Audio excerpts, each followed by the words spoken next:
So if you say yes to somebody, so this can be in any setting, work, life, etc., and there's any part of you that feels cross, angry, frustrated, overwhelmed, pissed off, if you're allowed to say that on this podcast, if you're upset either by yourself for saying yes or by the other person who's asked you to do it. If any of those negative emotions are there, or any of those sort of challenging emotions are there, then I call that a dirty yes.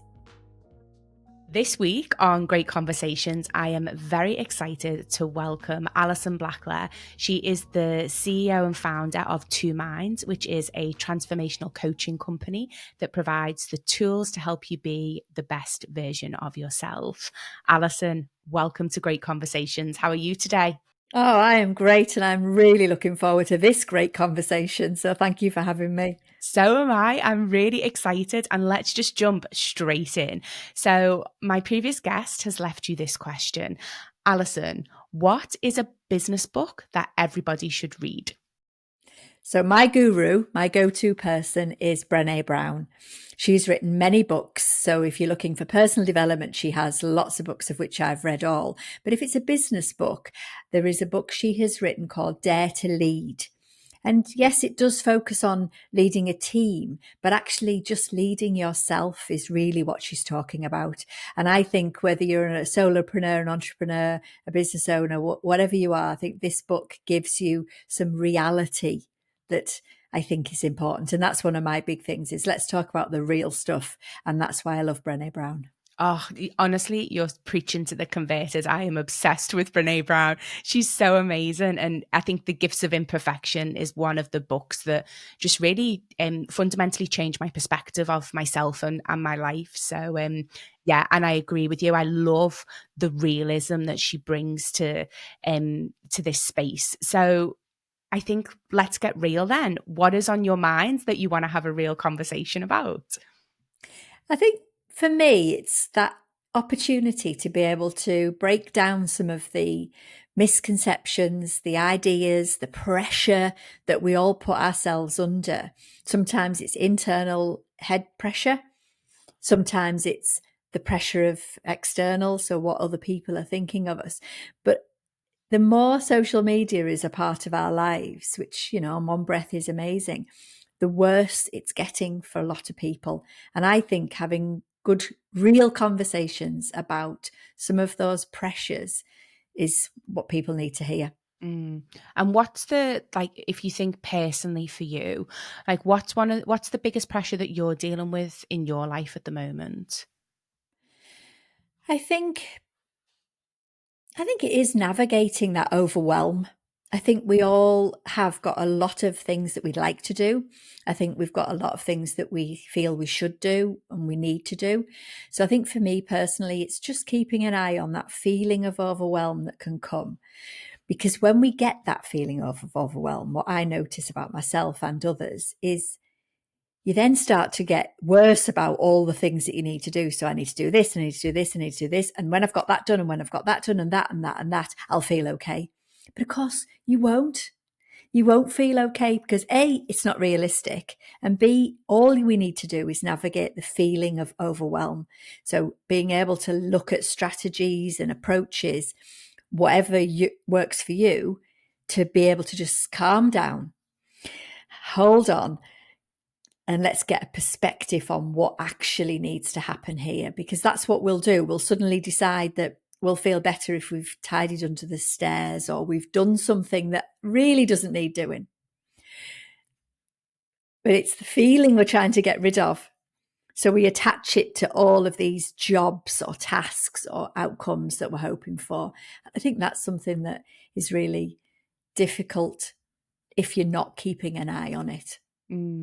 Yeah, that really resonates. But then how do you, I guess, I don't know, I think the reality, and you're probably the same, is you are pulled in 20 different directions, with it's not even social media, but we both run our own businesses. Then you have to show up, like if you think about all the relationships in your life as a boss or as an employee, then as a romantic partner, then as a sister, a daughter, an aunt, a friend, like, there's so many roles that we play, and each of those relationships in our life have, competing demands and influences. And how do you practically manage that? One of the things that I think is really where the work is the realistic expectations. But so being real about what you can and can't manage in that moment, whose agenda are you going to play to?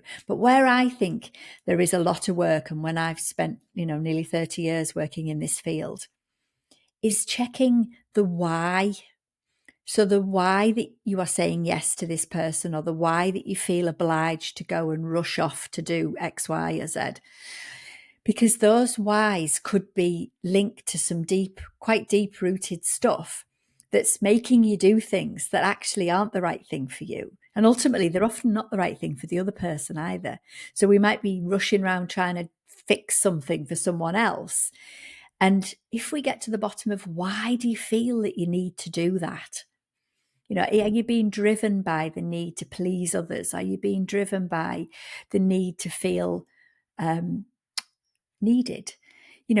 While of course we all want to feel needed, of course we all want to be helpful, but sometimes we're doing stuff that's not right, and that's exhausting us, partly because it's like you almost know that you shouldn't be doing it, but you're still doing it anyway. So that's tiring anyway, because you've got a double, you're not just doing the thing, you're doing it and you're feeling stretched. But also, is it helping the other person? And sometimes it's not. Genuinely, sometimes it's not. So for me, being able to navigate the why do I feel I should be putting my hand up for this? Why do I feel that if I don't go to this event, people are going to think bad of me? Why do I feel that if I don't go to this event, I'm going to miss out? That there's something in you that's driving that. And I think when we talk about managing time and managing our priorities, a lot of it is driven by internal chit chat that actually hasn't got any weight attached to it at all once you've addressed it. Yeah.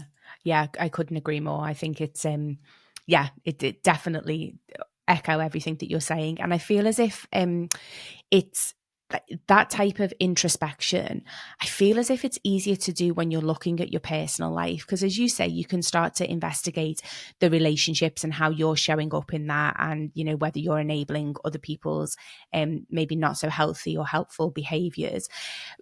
But with work, though, and this is one of the things I would like to look at a little bit, because the levels of burnout that we're seeing have just skyrocketed. I think there was a study not that long ago that I saw where 43% of leaders and managers say that they're burnt out. It's like, I think Gallup did a study, 37% of most employees feel on the edge of burnout.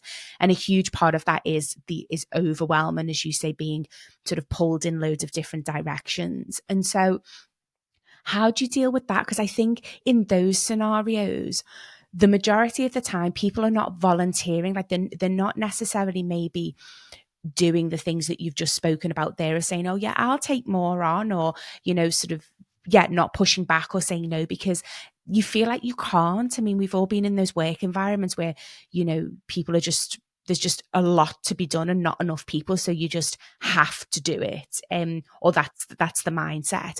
So how do you navigate that? How do you set boundaries and navigate that level of overwhelm within a work environment? I almost think it is the same, because because people's expectations of you, are they realistic? When I work with mainly teams and leaders now, and helping people be able to say no. It's not possible. It feels like, oh no, not right now, because, or if you're saying yes to this, then it's going to have a knock-on effect to this. But having the courage to be able to say, this isn't realistic for me, I think is part of the solution. Because if we keep saying yes and say, okay, it all needs to be done and I'm the only one, if we don't push back a little bit, we will burn out. I think what I'm seeing a lot of is people who are digging deep. Okay, it's all right. Of course, you want to please, you want to do a good job. And again, let's not pretend that, of course, we want to. Of course, we want to be able to say yes to things. But if you are constantly doing that to the point where you become a bit broken, it's that sort of, the irony then is that then you're not able to do anything, and then we've got a bigger problem. So being able to be realistic with people in a work setting, be able to look at how things are going to get done rather than who's going to do it, or, again, for me, it's sometimes looking at a job and saying, who's the best person for this, rather than it has to be my job. And I think that's where people get, again, for me, it feels like it's often driven by the why. People will think bad of me if I say, actually, I'm struggling. People might think bad of me if I say, I can't manage that today. And actually, that's not a truth. And if it is, then we have got a problem with a leader that's saying, tough, get on with it. Then that, for me, that feels like a whole nother problem that needs tackling. But I have a little hack on saying yes that I'll just share. So if you say yes to somebody, so this can be in any setting, work, life, etc., and there's any part of you that feels cross, angry, frustrated, overwhelmed, pissed off, if you're allowed to say that on this podcast, if you're upset either by yourself for saying yes or by the other person who's asked you to do it, if any of those negative emotions are there, or any of those sort of challenging emotions are there, then I call that a dirty yes. Ooh. Ooh. I like that. Because you've said yes, and now you're annoyed. Now you're carrying around this frustration, this feeling that's not good. If you say yes to something because it's the right thing to say yes to, and it's the right time, and you've got the capacity and all the things that need to happen, then that's a nice clean, yep, I can do that for you. Wow.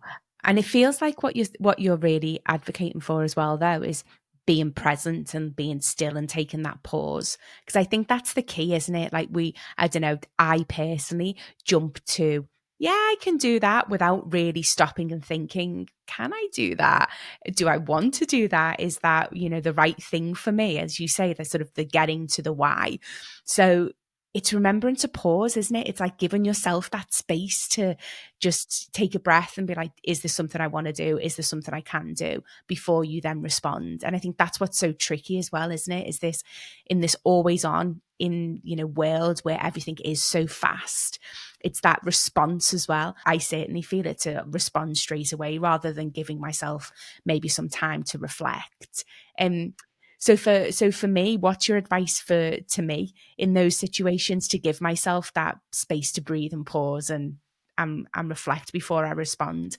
What you're telling yourself when you are pressurizing yourself that I must reply straight away, otherwise it looks bad, is something that isn't true.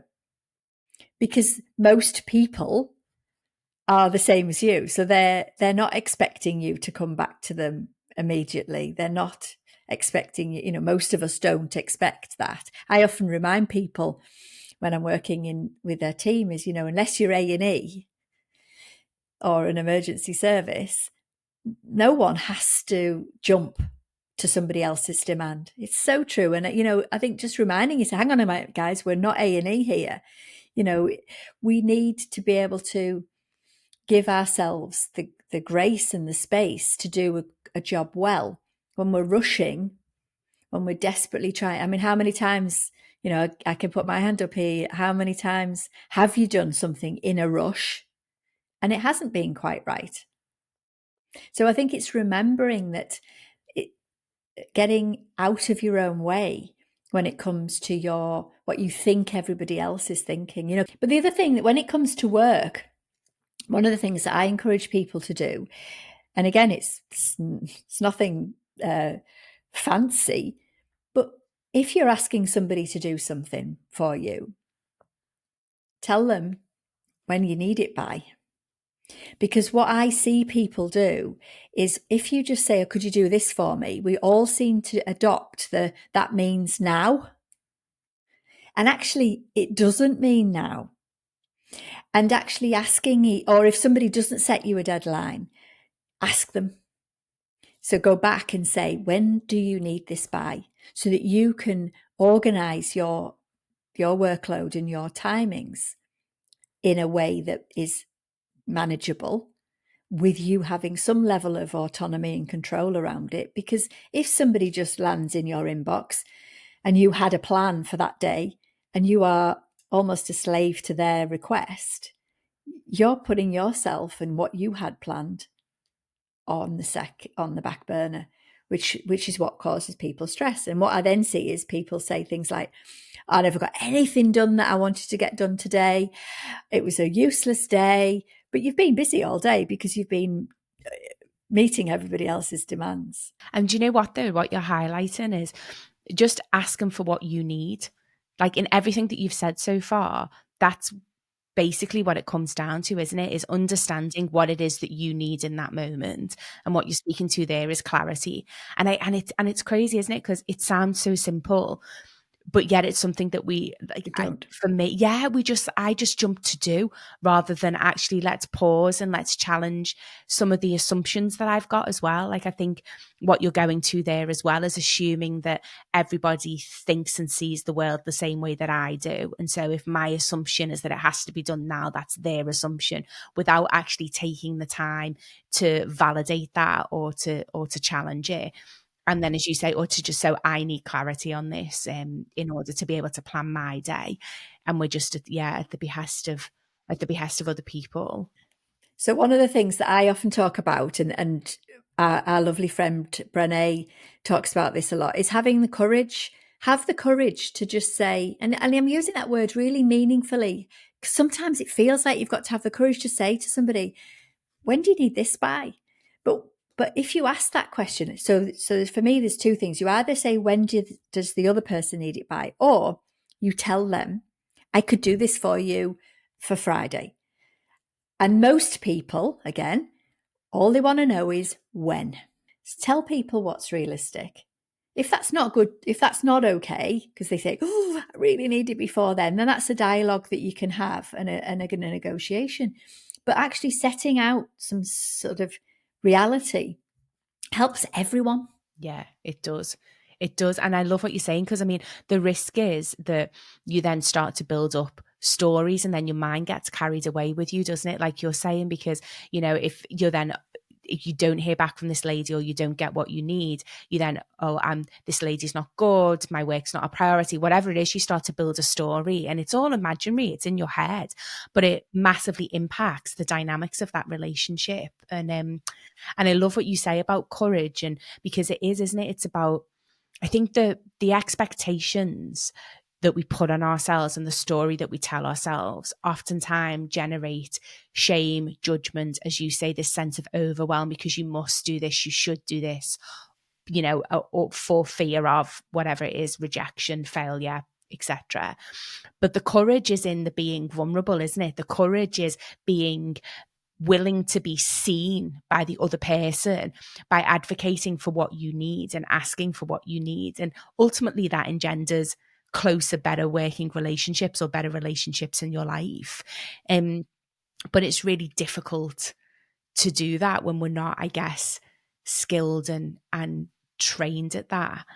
And so how have you, like, what's your journey been to get to this point of operating in your life? My journey was absolutely started where I was all of the things that I try and help people not be. So when I was younger, I didn't have confidence. I didn't believe in myself. I'd been brought up in quite a critical way, which was, probably back then was just probably the way it was. So I was looking for answers quite early on, really. I seem to know inside me that when I look back at sort of my teens and my 20s, I was thinking, is this it? Is this how I'm going to sort of see myself? And I put myself on without realizing on a career path, but I didn't realize at the time because I was looking for answers for myself. So I trained as a counselor. I went along to counseling college, and I wanted to understand me. I wanted to understand my habits and patterns. So when I got there, I was like, oh, this is good. This is me. I feel good. And that was, in nearly, 30 years ago or something. It was a forever ago. Once I sort of started to understand myself better, then I realized that, this is my bliss. This is what I love to do, is to help other people. But because I've done that myself, but then I went on and trained in other types of therapy. I've trained in different types of coaching. I've done neurolinguistic programming. I've kind of a lot. So then for the next 20 years, I've done various different types of training. And I think one of the things that I feel confident to say, but also passionate to say, is that I have lived and breathed this myself and with others for all this years. Talk to me a little bit more about where you think, or where that insight and that understanding in your beliefs and how, and like, how your brain was wired, when you started to unpick that, like, was there a pivotal moment where it put you on a different path? Like, what was that impact where you look back now and you think, wow, if it hadn't been for the consciousness and the understanding that I had, my life would have looked totally different? Like, was there that moment? I'd say there's probably a number of those moments where I'm almost developing each bit. But one of the things that I would say with my hand on my heart, and I try and help others see this as well, is I learned the hardest things that turned into the best things from difficult situations. So some of the things that have happened to me, yes, hard, but they were the bits that made me go, okay, I get it now. So it might be relationships, it might be friendships, it could be just the way that I felt about, my past even. I think, yes, I had the techniques and the tools that, obviously I've learned in all of the types of training that I've done, but actually really feeling it, because, one of my beliefs is that we get shown lessons if we're not getting it. So when I wasn't believing in myself, the lessons would come. And I think when you really, really take a situation that you might say to somebody, gosh, that was so hard, it was really painful, and actually go, well, what was it? What was it there for? Why did it come? And I can look back now at some times that I would have described as really difficult and go, they were my greatest gems in my life. They were the ones that made me go, no, I am taking this now, which then builds up your determination, your confidence in yourself, your independence, all the things that I think are like the essence to help you be who you are. So I think for me, it was a series of things. I would love to go more into this because I couldn't agree more with you. I feel as if, you're echoing a lot of my journey as well, as in the darkest moments of my life is where the the biggest lessons and richness have been. Just curious, and you don't have to share what they were, but if you think about one of those moments for somebody that maybe is in that right now, what are some practical advice or tips that you would offer for them to help navigate? Because obviously it can be quite difficult at the time, I think, to appreciate that, to actually pause and do the reflection and use it as a lesson. I think people can get stuck in these emotions, and it's really hard to move through it. I mean, I always think that I call it the reset class. If you are in a similar situation again and again and again, whether that's you internally, so to talk about the example you said, so the thinking is I'm still stuck, not letting go, still in this recycled place, or you are constantly given situations that are very similar, but you kind of, I call it the reset class, you're back there again. It's like, hello, when you hear yourself saying, why does this keep happening to me?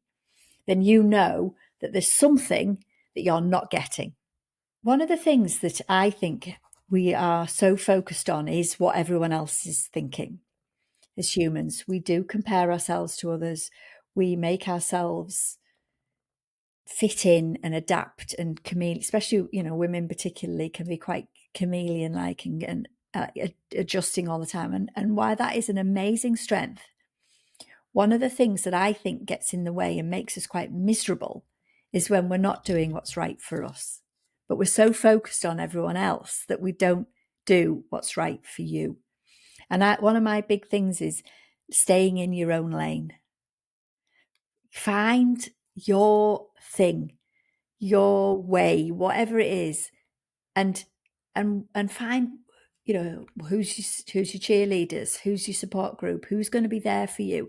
The people around you are so important because they can influence you so much.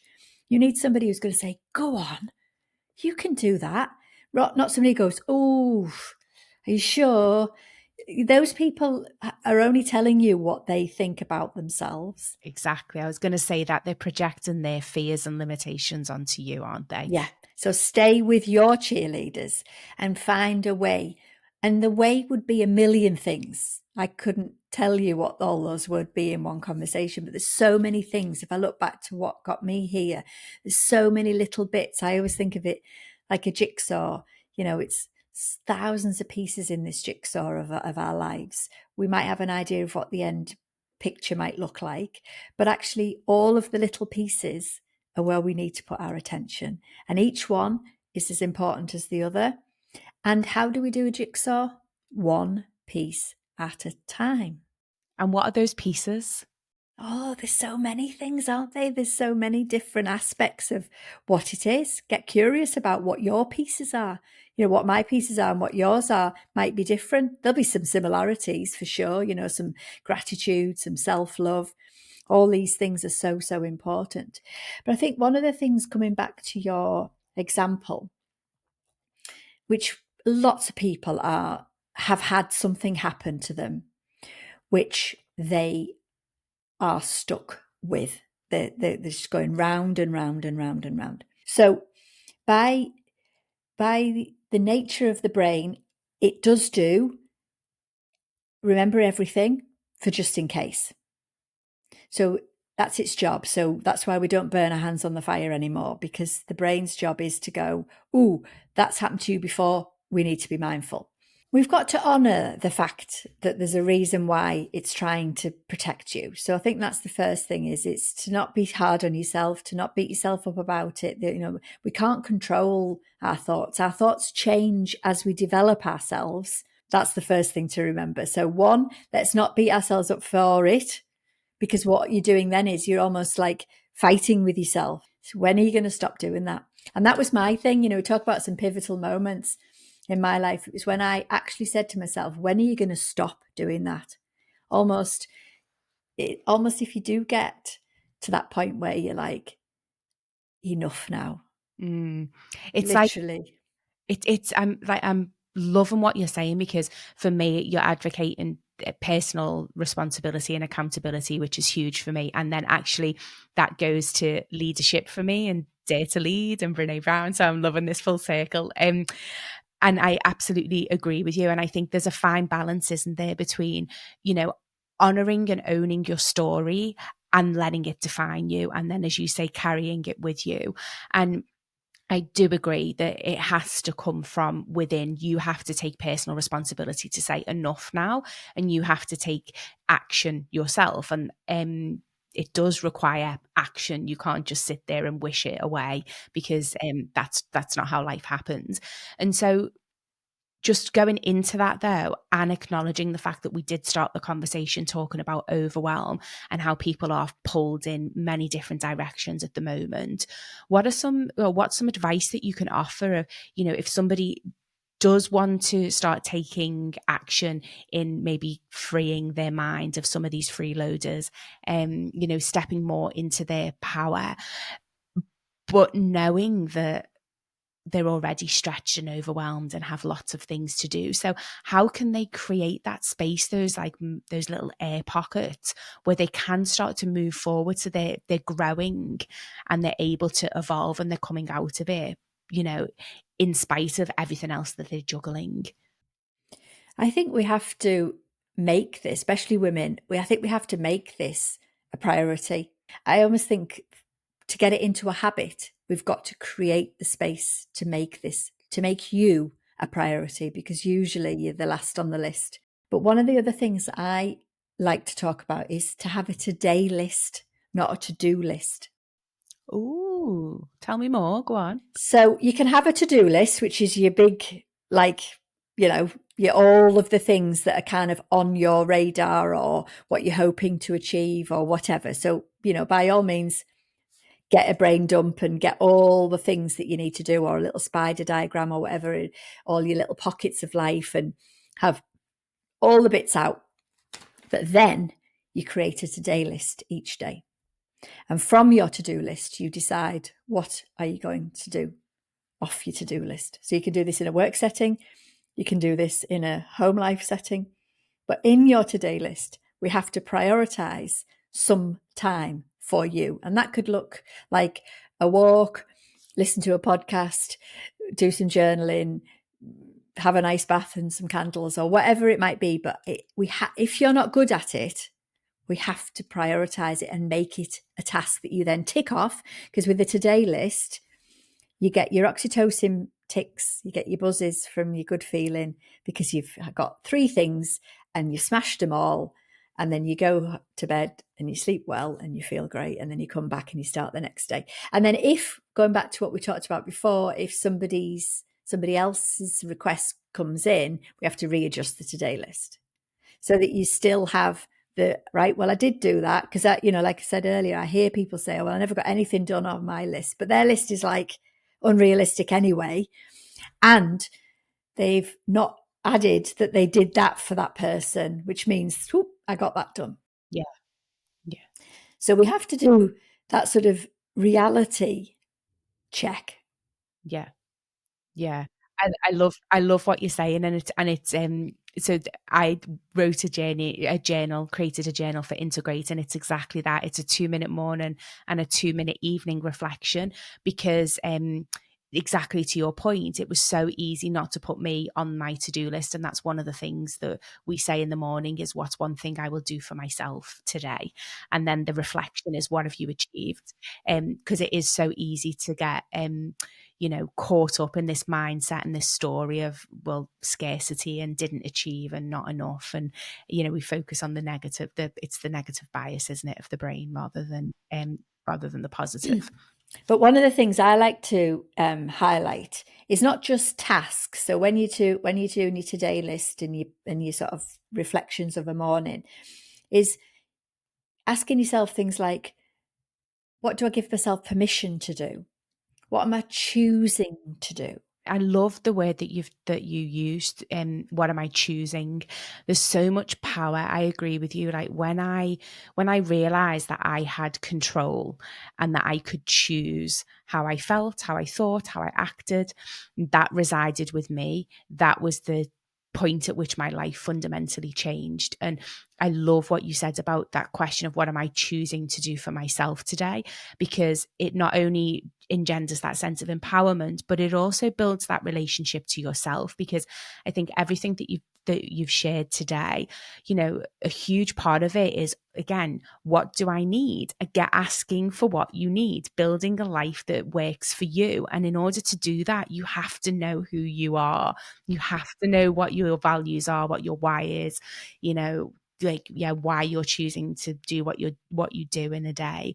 And so I love what you say. Like, there's so much empowerment in choice, isn't there? And that's what's liberating about it. I think so. So there's a big part of, let's choose to do something that's right for you. But I think the other place that I like to use choose is, if you are, say you are sitting in work and you're not very happy and you wish that you were on your couch. But then you get on your couch and you're worried about work. So you're not getting the rest and you're not focused properly at work. Choose to be one or the other. So if you're going to be off, if it's your day off, choose to be off. I'm feeling it's just like just accepting things for how they are with compassion and being like, that's okay. Like I'm exactly where I need to be. So let's not fight it. And I'm choosing to accept that. What are some tips for how we can bring that mindset and that choice and that peace into the crazy overwhelm that can be this time of year? I know Christmas has to be perfect, doesn't it? After all, I think this is this. I think you're absolutely right. Christmas can feel very crazy, and yet I think half the pressure comes from the expectations that it should be this and it should be that. I think Christmas can be really stressful for people. Some people hate Christmas. They hate it because they're not in that happy family situation. They maybe haven't got a happy relationship. They're not in that space. And, we're the picture that is painted can be this idealistic. So for me, it's about sort of stripping down some of the ideals and look at the pressure that you're putting yourself under. Now, one of the things when you talk about how do we navigate it, I think sometimes just being more humorous about what we're trying to do is actually a strategy in itself. So if you catch yourself saying, I've got to have this and this and this and this and this and this and all the pressure that we put ourselves under, almost like see if you can catch yourself out just saying, who says that it has to be like that? I don't know why, but I'm like, calm down, Bob. Whoever Bob is, sorry. But yeah, it's like, calm down, Bob. I'm all right. But I think maybe that's what, maybe that's a sensible strategy, is just to be sort of a bit less hard on ourselves and a bit more like, flipping heck, catch yourself out. I love that concept of a dirty yes. It's like, it's absolutely brilliant. But maybe it's looking at that and being like, what am I why is this on my list? What am I choosing to actually do? How does it serve me? And what And for about, who? and And for who? And for who? Who is expecting? I mean, when I hear people say, I have to do Christmas because no one else will. Now, in some cases, that might be a truth. Again, depending on your family circumstances, that might be a truth. But if you are the one who has to do it and then you stay annoyed, that's like that is a dirty yes, kind of with a twist. So if you are the one who's hosting everybody, find a way to be okay, get other people involved, but find a way to be okay. Because if you've said, everyone come to me, but then you're cross and annoyed and overwhelmed and upset, then you're not going to enjoy it. Or dare to say no, dare to say, well, let's go somewhere else, dare to do it. exactly. And it's like, it's coming back to, asking for what you need in that situation. But in order to do that, you need to understand what it is that you actually need. Alison, we are at the end of our time together. And so I am going to close our podcast with a question I ask all my guests, which is, Alison, what is something that other people value that you don't? I think it is, for me, it is about that. It's something to do with kind of money and success in terms of what that means to me and what other people value, being sort of that's what things look like. I'm not really the falseness of life. I'm just not interested in people who aren't genuine and being able to put them, that falseness. I think some people love it, some people strive for it. I'm much more genuine than that. So anything that's sort of attached to that, I don't. I like people who are who they say they are. Within reason. We're all allowed to keep stuff to ourselves, but being able to make a difference in a way that is positive to all of us. I think there's a lot of people out there who are doing it in a really not pleasant way. Yeah, I agree. It's like that, exactly what you were saying before. It's this projection of perfectionism rather than just being honest about what is it? I say the human mess. I mean, that's just life, isn't it? We're all a mess, really, aren't we? We're all a mess. And that's okay. We're all just trying to do our best, and that's all we can do, isn't it? So, yeah, I hear you. I love that. And Alison, thank you so much for this unbelievably beautiful conversation. I've really enjoyed it. Thank you. Thank you for having me. What an absolutely amazing way to not only end season 4 of Great Conversations, but also to wrap up the year. I am so unbelievably excited, empowered, and energized after my conversation with Alison. I seriously feel like I could go and take over the world. If you are feeling equally as inspired and empowered and want to make a change in your life, then head over to www.integrate.net. You can buy the journal that I spoke about in the podcast on our website, and you can also sign up and join our membership platform.